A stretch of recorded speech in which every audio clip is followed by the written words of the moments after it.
आप देख रहे हैं खबर तो समझिए और आपके साथ मैं हूं विवेक। लेकिन इस वक्त एक बड़ी खबर है, बेगूसराय फायरिंग पर सबसे बड़ी खबर हम आपको बताने जा रहे हैं। और खबर आ रही है कि बेगूसराय से जहां बीते 5 घंटे में 2 बाइक सवारों ने मौत का तांडव मचाया।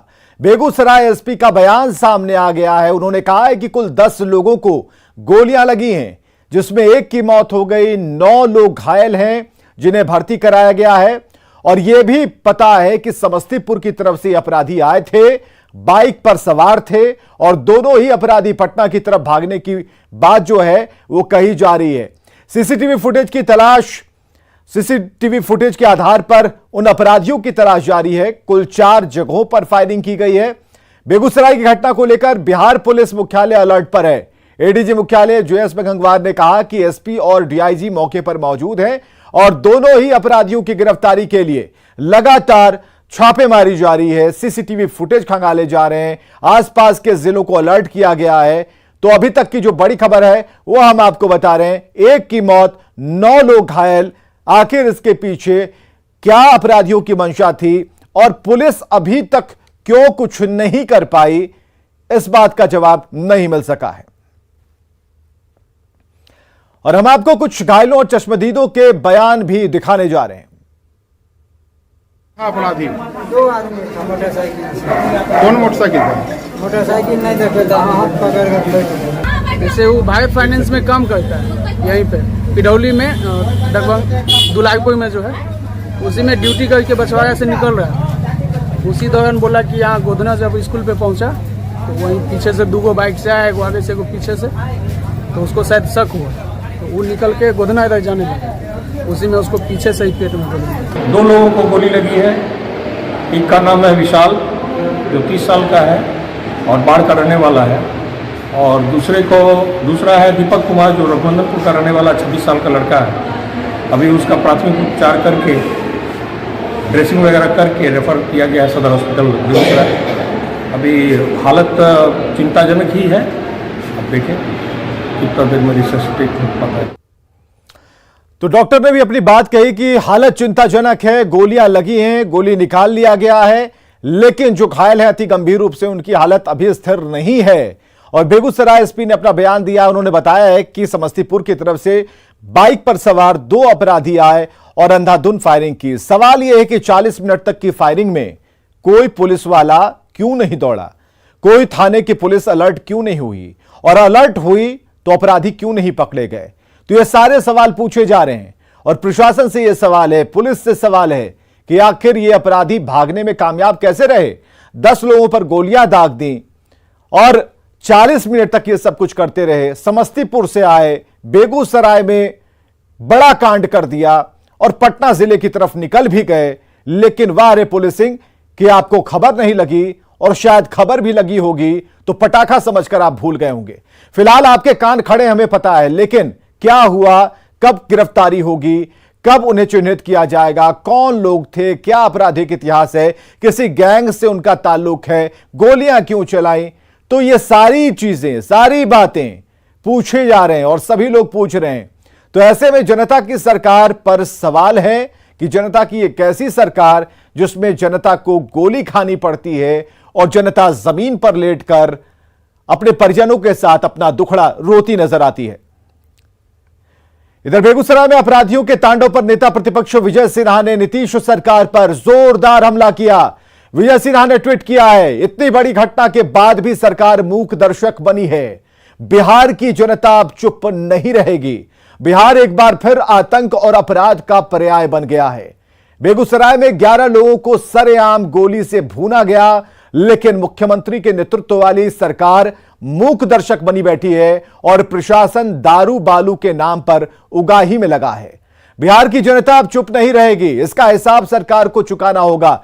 यह विजय सिन्हा नेता प्रतिपक्ष जिन्होंने ट्वीट किया है और ट्वीट के माध्यम से सरकार पर, व्यवस्थाओं पर सवाल खड़े किए हैं। यह बड़ी खबर हम आपको बता रहे हैं।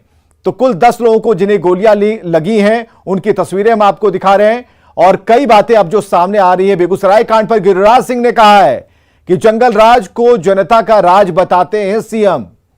गिरिराज सिंह ने कहा कि 40 किलोमीटर तक कैसे हुआ हमला, गिरिराज सिंह ने कहा है कि 4 थानों की पुलिस ने कुछ नहीं किया। बेगूसराय कांड पर केंद्रीय मंत्री गिरिराज सिंह का बयान सामने आया। उन्होंने कहा है अपराधियों से घिरे हैं मुख्यमंत्री नीतीश कुमार, जनता को, जंगल राज को जनता का राज बताते हैं सीएम। तो गिरिराज सिंह का इस वक्त एक बड़ा बयान, बेगूसराय कांड पर अपराधियों से घिरने की बात कही है मुख्यमंत्री को, जंगल राज को जनता का राज बता रहे हैं सीएम। और यह हमला कैसे हुआ, कैसे अपराधी निकल गए और 3 जिलों को पार करके आ गए, बाहर निकल गए, उसके बारे में कुछ जानकारियां नहीं मिल पाई।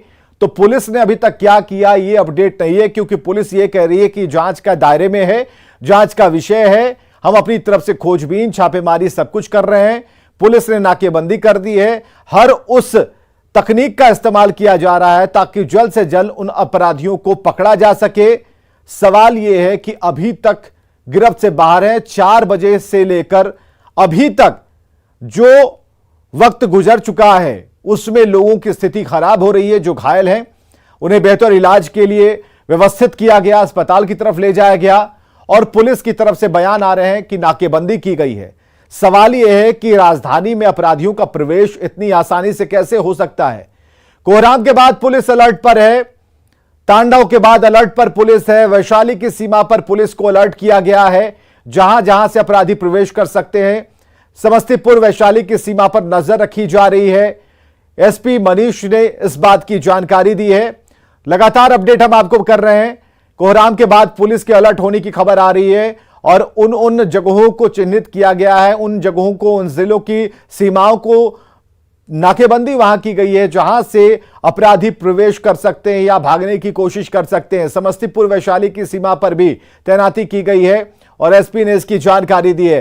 बेगूसराय में तांडव के बाद अलर्ट की स्थिति है और सबसे बड़ी बात है कि जो बेगूसराय जिला है, लोग डरे हुए हैं। अब जैसे ये खबर पटना जिले में पहुंची है, लोग वहां भी डरे हुए कि अगली बारी कहीं उनकी तो नहीं है, क्योंकि ये जो हमला हुआ है सिर्फ बेगूसराय में नहीं, जो पुलिस कह रही है कि समस्तीपुर से आए थे, बेगूसराय में 40 मिनट तक तांडव मचाया और उसके बाद आगे बढ़ गए। तो अब तो सभी जिलों के लोग जो हैं वो डर रहे हैं ऐसे जो अपराधियों से, जो लोग अंधाधुंध फायरिंग बिना मतलब लोगों को निशाना बनाते गए, जो राह में आया उसे गोली उसके सीने में उतारने की कोशिश की। तो सबसे बड़ी बात कि जिन लोगों को पेट में गोली लगी है उनकी स्थिति गंभीर बताई जा रही है, जिन्हें बाह में गोली लगी है उनका इलाज कर दिया गया है, कुछ लोग खतरे से बाहर बताए जा रहे हैं, लेकिन 3 में से 2 लोग ऐसे हैं जिनकी स्थिति अभी भी गंभीर बताई जा रही है। कुल 10 लोग थे जिसमें एक की मौत हो चुकी है। अब सवाल संजय से हम जरा पूछते हैं, हमारे सहयोगी जुड़ चुके हैं। संजय, जो इंटेलिजेंस है उसकी तो बात ही मत कीजिए, पेट्रोलिंग की बात मत कीजिए, जनता की सरकार है, जनता को गोली लगी है, जनता अस्पताल में है। बिल्कुल विवेक, देखिए आप भी लंबे अरसे से पत्रकारिता से जुड़े हुए हैं और एक लंबा अरसा हो गया है। कभी आपने इस तरह की घटना नहीं सुनी होगी बिहार में कि 2 बाइक सवार निकलते हैं सड़क पर, अंधाधुंध फायरिंग करते हैं और 10 लोगों को गोली मार देते हैं। और ऐसे में अगर हम ये कहें कि ये जनता की सरकार है, लोगों की सरकार है, आम लोगों की सरकार, तो ऐसे में बड़ा हास्यास्पद ये लगता है ये जानकर। और शायद यहीं कहीं पूरे देश में इस तरह घटना की 2 बाइक सवार निकलते हैं और जिनसे उनका कुछ लेना देना नहीं है, वैसे लोग जो बेकसूर लोग हैं वो सड़कों पर चल रहे हैं, उन पर अंधाधुंध फायरिंग कर रहे हैं। तो ऐसे में सबसे बड़ा सवाल, इंटेलिजेंस की बात अगर हम नहीं भी करें तो एक बड़ा सवाल यह है कि पेट्रोलिंग व्यवस्था कैसी है। और सबसे बड़ी बात है कि ये दोनों बाइक सवार लगातार फायरिंग करते हुए आगे बढ़ रहे हैं और कहीं पर पुलिस का कहीं नामो निशान नहीं है। पेट्रोलिंग की व्यवस्था को लेकर तमाम तरह के इंस्ट्रक्शंस राज्य पुलिस मुख्यालय के स्तर पर दिए जाते हैं। तो ये किस तरह की पुलिसिंग बिहार में है, ये बात समझ से परे नहीं है और एक बड़ा सवाल उठ खड़ा हुआ है। और लगातार हम लोग खबरें दिखा रहे हैं, उसके बावजूद इस तरह की घटना होना, आप समझ सकते हैं कि बिहार में पुलिसिंग की क्या स्थिति हो गई है। संजय, एक चीज बताइए, वर्दी का डर है कि नहीं है? देखिए, वर्दी का अगर डर होता तो इतना लंबा जो दायरा है वो तय करके लगातार, अब इन्हें साइको किलर कहें क्या कहें, ये लगातार आगे बढ़ रहे हैं। कहीं ना कहीं एक बड़ी चुनौती है ये। और वाकई में जिस तरीके से लगातार घटनाएं हो रही हैं उससे तो सवाल पैदा होता ही है कि क्या वाकई में पुलिस का इकबाल बिहार में नहीं रह गया है। पुलिस अधिकारियों से आपकी बातचीत हुई होगी, ये कहा गया कि समस्तीपुर से आए थे, 40 मिनट बेगूसराय में कोहराम मचाया, पटना जिले की तरफ बढ़ गए, अब नाकेबंदी की जा रही है। तो ऐसे कितने रास्ते हैं जहां से वो प्रवेश कर जाएंगे और पुलिस पूरी तरह से कॉन्फिडेंट है कि नहीं इसी रास्ते से आएंगे और हम उन्हें पकड़ लेंगे? जी देखिए, ये बेगूसराय से जो बात है, पटना का बॉर्डरिंग एरिया जो है, एसएसपी से मेरी बात हुई है MS0 से, उन्होंने कहा कि बॉर्डरिंग एरिया को अलर्ट किया गया है और सघन चेकिंग अभियान चलाया गया। जो कुछ दूसरे पुलिस अधिकारियों से बात हुई है, उनका ये कहना कि बछवाड़ा की तरफ वो भागे हैं, इस तरह की सूचना मिल रही है। तो पटना है या फिर से बछवाड़ा की तरफ भागे हैं, अब ये तो पुलिस अपनी पुलिसिंग कर रही है, जांच कर रही है, तो वो पता चल पाएगा। लेकिन निश्चित तौर पर अब जो बात सामने आई है, DIG और SP मौके पर मौजूद हैं। JS गंगवार जो ADG मुख्यालय है, उन्होंने कहा कि जल्द से जल्द उनकी अरेस्टिंग की सुनिश्चित की जाए, ये कहा गया है। और CCTV फुटेज से वो किस तरफ भागे हैं इसकी पुष्टि की जा रही है। बहरहाल अभी भी ये चुनौती बनी हुई है और देखना होगा कब तक इनकी गिरफ्तारी हो। एक बात संजय आपने सही कही, ये साइको किलर के तौर पर, और गिरिराज सिंह ने क्या कहा जरा उससे पहले हम दिखाते हैं, उसके बाद आपसे बात करते हैं।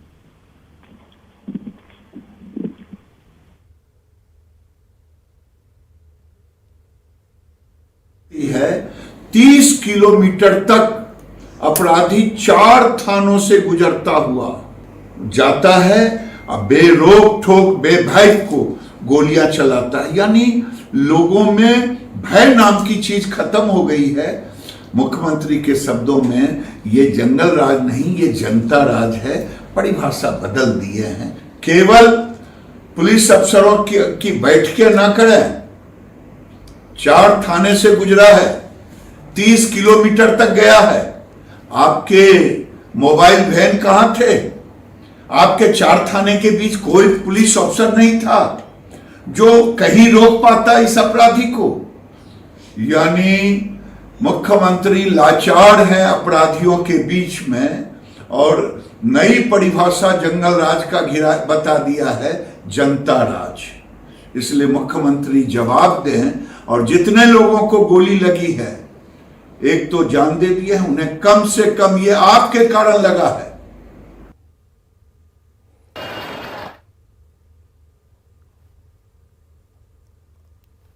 और चलिए, घटना हुई है, लेकिन इस पर जिस जगह पर घटना हुई वहां से हमारे सहयोगी संतोष ने क्या देखा, उनकी रिपोर्ट हम दिखा रहे हैं। अभी हम खड़े हैं बछवाड़ा थाना क्षेत्र के गोधना में, जहां आज अपराधियों ने बड़ी वारदात को अंजाम दिया है। और कहा जा सकता है कि अपराधियों के द्वारा गोधना से जो है वारदात को अंजाम देने का क्रम शुरू किया गया, और बेगूसराय जिले के अंतिम छोर जो सिमरिया राजेंद्र पुल है, वहां पर जाके अपराधियों ने जो है 3 व्यक्ति को गोली मारी थी। उसके बाद फिर जो अनुमान लगाया जा रहा है, अपराधी जो है राजेंद्र पुल क्रॉस करके और पटना जिला में फरार हो गए। हम दिखाने की कोशिश कर रहे हैं किस तरह से अपराधियों का जो है दहशत यहाँ बरकरार रह चुकी। जो सड़क है NH-28, यहाँ गाड़ियों की आवाजाही लगातार जारी रहती थी, लेकिन जो वारदात अपराधियों के द्वारा अंजाम दिया गया है, उसके बाद गाड़ियों की आवाजाही भी कम हो गई है, लोगों का आवागमन कम है। इन सड़कों पर लोग मिल नहीं रहे हैं। हम लोग से पूछने का प्रयास भी किए थे, लेकिन लोगों में इतना भय था, इतना दहशत था कि लोग कुछ भी बताने से इनकार कर रहे थे। लोगों ने कुछ नहीं बताया। यहाँ जो है पुलिस का एक गाड़ी भी हमको नजर आ रहा है जो यहाँ खड़ा है, लेकिन हमने उनसे भी बात करने की कोशिश की तो उन्होंने भी स्पष्ट शब्दों में कह दिया जो यहाँ अभी जो है जांच चल रही है, जांच के बाद ही कुछ बता पाना संभव होगा। तो कहा जा सकता है जिस तरह से अपराधियों ने इस बड़ी घटना को अंजाम दिया है, जो घटना है वो हम आपको बता दें, जो बछवाड़ा थाना क्षेत्र से शुरू हुई और चकिया थाना क्षेत्र जो जिला का अंतिम छोर है, वहां तक अपराधियों ने 8 लोगों को गोली मारी, जिसमें 7 लोग इंजर्ड हैं और 1 की मौत हो चुकी है। तो ये एक बड़ी वारदात है और सबसे बड़ी शर्मनाक बात यह है जो अपराधी शाम ढलते ही इस घटना को अंजाम देकर फरार हो गए, लेकिन पुलिस के हाथ अब तक। हम आपको वो खबर दिखाएंगे जो आपको आगाह करती है, वो खबर जो आपकी सेहत से जुड़ी है। हम बात कर रहे हैं ऐसे डॉक्टर की जो आपके आसपास हो सकते हैं, उनके पास इलाज का कोई डिग्री नहीं होगा, लेकिन वो आपका इलाज करेंगे। ऐसे झोलाछाप डॉक्टर से आपको सावधान रहने की जरूरत है। रिपोर्ट देखिए, फिर समझिए कि ऐसे डॉक्टर के पास जाने की नौबत क्यों आती है।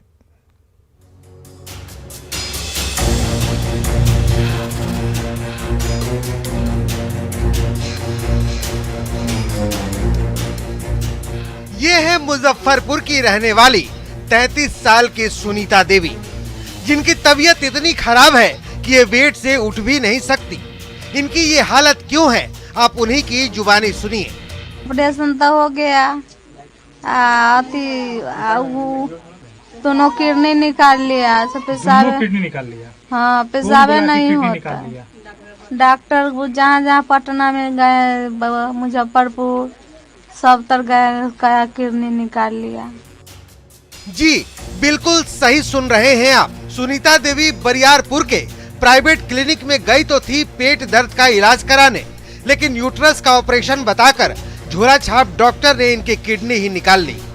जब मामला गड़बड़ हुआ तो झोला छाप डॉक्टर पवन सुनीता देवी को पटना लेकर गया, लेकिन वहां से फरार हो गया।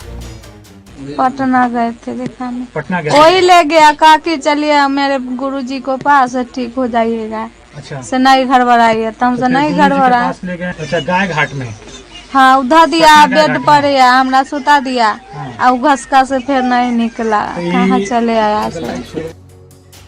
जब किडनी कांट ने तूल पकड़ा तो मुजफ्फरपुर पुलिस उस प्राइवेट क्लिनिक तक पहुंची जहां सुनीता देवी का ऑपरेशन किया गया था।